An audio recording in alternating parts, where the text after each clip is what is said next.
Hi dear students, learners and friends. Class 10th social science का जो भी syllabus है हिस्ट्री में, उसकी कवर करने की हम शुरुआत कर रहे हैं इस ट्यूटोरियल से।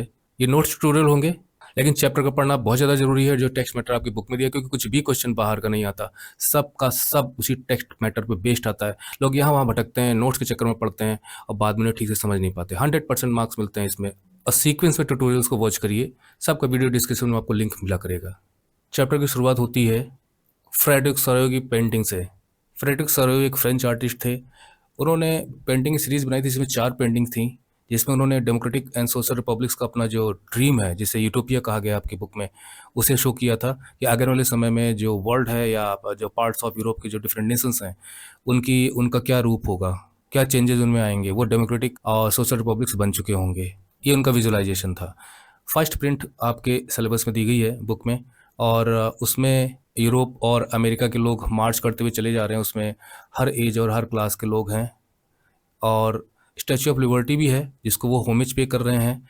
और उस लिबर्टी ऑफ स्टैचू को एक फीमेल फिगर के रूप में दिखाया गया है, जो आपने क्लास 10 में पढ़ा होगा कि एक हाथ में टॉर्च ऑफ एनलाइटनमेंट है और एक हाथ में charter of rights of man है।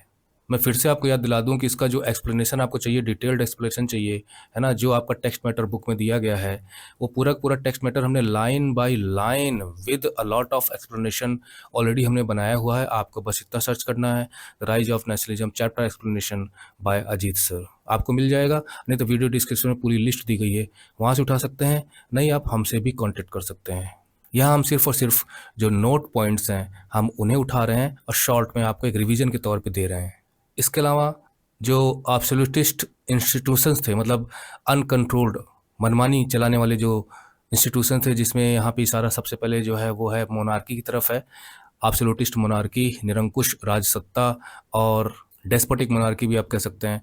तो उसके जो भी प्रतीक चिन्ह हैं उन्हें सब तोड़ फोड़ के शटआउट कर दिया गया है, बिखरा दिया गया है। यानी सीधी बात है कि मोनार्की से लोग कॉन्स्टिट्यूशनल मोनार्की की तरफ बढ़ रहे हैं। या फिर देखिए, अब हम ऐसे समझाने लग जाएंगे तो फिर वो जो एक्सप्लेनेटरी वीडियो है आपका चैप्टर एक्सप्लेनेशन का, फिर उसका क्या मतलब रह जाएगा। तो यहाँ पे हम बहुत कम ही एक्सप्लेनेशन आपको देंगे, जहाँ जरूरी होगा वहीं पे हम आपको समझाएंगे। तो या तो कॉन्स्टिट्यूशनल मोनार्की हो या फिर वहाँ पे रिपब्लिक इस्टेब्लिश कर दिया जाए, है ना, जो आप देखेंगे भी आगे चल के। और जो लोग हैं वो ग्रुप में आ रहे हैं, मार्च करते हुए आ रहे हैं, डिफरेंट नेशन से आ रहे हैं। और उनकी अपनी एक आइडेंटिफिकेशन भी है। कैसे पहचान उनकी बनती है? उनके फ्लैग से बनती है, उनके नेशनल कस्ट्यूम से बनती है। एक एक चीज़ आप समझते चलो। अगर 100% मार्क्स का टारगेट है, मुझे सुनो और स्क्रीन पे देखते रहो। कोई भी एमसीक्यू के 2-4 क्वेश्चन मैं इसी से बना सकता हूँ और आपसे पेपर में पूछ सकता हूँ। तो बहुत ध्यान से सुनिए। इसके अलावा इसमें ये आपकी जो पेंटिंग उसमें दिखाया गया, जो यूनाइटेड स्टेट्स के लोग हैं और जो स्विट्जरलैंड के लोग हैं, वो स्टैचू से आगे जा चुके हैं, यानी वो प्रोसेशन में आगे हैं। और फिर उनके जो पीछे 3rd नंबर पे फ्रांस है, फिर जर्मनी है, फिर ऑस्ट्रिया है, फिर इस तरह से पीछे लोग हैं। सीधी सी बात है कि स्टैचू ऑफ लिबर्टी के जो आगे निकल चुके हैं वो इस यूरोपियन जो ड्रीम है इनका, इसको पूरा कर चुके हैं। वो लोग नेशन स्टेट बन चुके हैं और मोनार्की वहाँ कंट्रोल में है। और बाकी जो पीछे हैं वो स्टैचू ऑफ लिबर्टी के पास जो पहुँच चुके हैं, इसका मतलब वो जो सेटरिंग है उसके चक्कर में पड़े हैं और वो निश्चित है कि इस ड्रीम को फॉलो करेंगे। ऊपर से क्राइस्ट सेंट्स को भी दिखाया गया है, देवदूत को दिखाया गया है, जो ऊपर से आशीर्वाद दे रहे हैं। और चूंकि सबको आशीर्वाद दे रहे हैं, इसका मतलब they are happy that people are doing this. तो इसलिए यहाँ पे लिखा गया है कि these are the symbols of fraternity among nations, कि सारे के सारे राष्ट्र एक दूसरे को हेल्प भी कर सकते हैं इसमें, और वहाँ के लोग मतलब, और सारे के सारे राष्ट्र नेशन स्टेट बनने की तरफ हैं। इमेज भी हम ले लेते हैं फ्रेडरिक सरोयो की पेंटिंग की। देखिए, ये हो गया जीसस क्राइस्ट, ऊपर से लास्ट पॉइंट हमने लिया था। ये स्टैचू ऑफ लिबर्टी है जिसके एक हाथ में मसाल है और एक हाथ में चार्टर ऑफ राइट है। ये सेटर ड्रीम्स, ये सब जो नीचे आप देख रहे हैं कूड़ा करकट पड़ा हुआ है, these are the shattering of absolutist institutions. निरंकुश सत्ताओं के प्रतीकों को यहाँ पे तोड़ फोड़ के छिन्न भिन्न कर दिया गया है। और पहचान में फ्लैग्स हैं और लोगों की अपनी कस्ट्यूम है, जैसे इंडियन ट्राई कलर फ्लैग और हमारी जो नेशनल कस्ट्यूम होगी, उससे इंडियंस की पहचान हो सकती है। बहुत आप इस पे ध्यान रखिए, जो मैं वर्ड यूज कर रहा हूँ आइडेंटिटी, है ना, ये बाद में काम आएगी आपको। और इसके आगे कुछ लोग निकल चुके हैं, इसके पीछे कुछ लोग हैं, कुछ लोग सामने पहुंच चुके हैं। लेकिन बात यहीं पे नहीं खत्म होती, आपको और भी टॉपिक पढ़ना है। ये जो चेंजेस हैं 19th सेंचुरी में देखने को मिलते हैं कि ये जो नेशनलिज्म है, राइज ऑफ नेशनलिज्म, ये स्वीपिंग चेंजेस लेके आता है यूरोप में। मतलब बहुत बड़े बड़े चेंजेस लेके आता है और मोनार्कीज को सब ज़्यादा खतरा इससे होता है। और इसका जो परिणाम होता है राइज ऑफ नेशनलिज्म का, कि नेशन स्टेट उभर कर आते हैं। मतलब दे कम इनटू एग्जिस्टेंस। इसके पहले नेशन स्टेट का कुछ भी ऐसा नहीं था। और नेशन स्टेट किसकी जगह लेते हैं? Multinational dynastic empires. यानी ये आपको चैप्टर एक्सप्लेनेशन की वीडियो में ठीक से समझाया गया होगा। यानी जगह जगह जो मोनार्की शासन कर रही थी और वहाँ पे हेरिडेटरी मोनार्की होती थी, उसका बेटा उसकी बेटी बस ऐसे बनता चला जाएगा। अलग अलग वंश के लोग, डिफरेंट डिफरेंट डायनेस्टीज वहाँ पे शासन कर रही थी यूरोप में, उनकी सबकी जगह नेशन स्टेट बनना शुरू हुआ। लेकिन इसी नेशन स्टेट के साथ एक कंसेप्ट आपको और पढ़ना है, मॉडर्न स्टेट कंसेप्ट। मीन्स कि मल्टी डायनेस्टिक शासन के बाद नेशन स्टेट का आना, और इसी बीच आपको एक मॉडर्न स्टेट का कंसेप्ट पता हो। देखिए मॉडर्न स्टेट कंसेप्ट बहुत आसान है। सेंट्रलाइज्ड पावर होना, मतलब कोई एक ही पावर है ना, जो पूरे देश पे शासन करेगी, पूरे राष्ट्र पे शासन करेगी। वो राजा भी हो सकता है और कोई चूजर लीडर भी हो सकता है। और sovereign control over defined territory, किसी भी देश की एक तय सीमा होती है जिसे हम डिफाइंड टेरिटरी कहते हैं। और सॉवरेन कंट्रोल का मतलब अगर वो टेरिटरी पूरी तरह फ्री है तो वहाँ का जो कंट्रोल होगा रूलर के हाथ में, वो सॉवरेन कंट्रोल होगा। जो टेरिटरी पूरी तरह फ्री नहीं है वहाँ पे सॉवरेन कंट्रोल नहीं होते। India is a sovereign country. और हमारे पास टू डिवीजन ऑफ पावर, वैसे तो थ्री हैं लेकिन two main division of powers हैं। सेंट्रलाइज्ड पावर हमारे यहाँ है और फेडरल पावर भी है, और वो पॉलिटिकल साइंस का है, वो आप पढ़ोगे बाद में।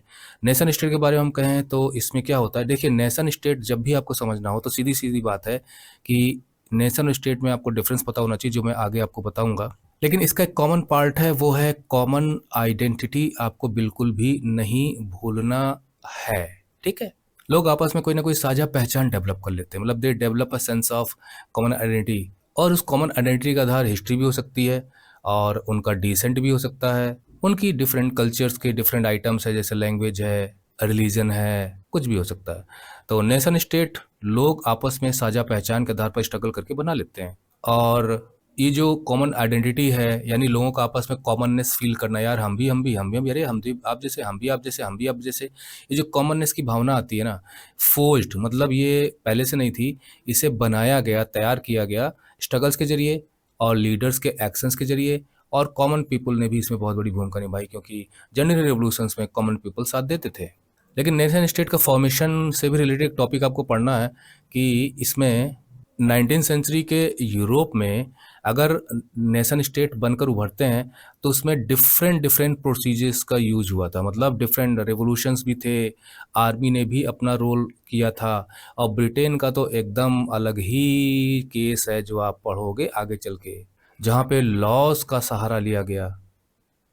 तो हो गए ना डिफरेंट डिफरेंट प्रोसेसेस। इसके अलावा स्ट्रगल्स, लीडर्स के एक्शंस जो मैंने आपको बताए थे, और जो कॉमन पीपल थे, इनका बहुत इंपॉर्टेंट रोल रहा, पाइवटल रोल रहा नेशनल आइडेंटिटी और हिस्ट्री को शेप करने में। और इस वजह से उनकी अपनी एक नेशनल आइडेंटिटी है। जैसे हम इंडिया हैं तो हम यहाँ के किस तरह से रिलेट करते हैं यहाँ की चीज़ों से, वो रिलेशन हमारा इन लोगों ने वहाँ पे लोगों को समझाया, तो लोग एक होते चले गए। अब बताती है नेशन स्टेट समझने की।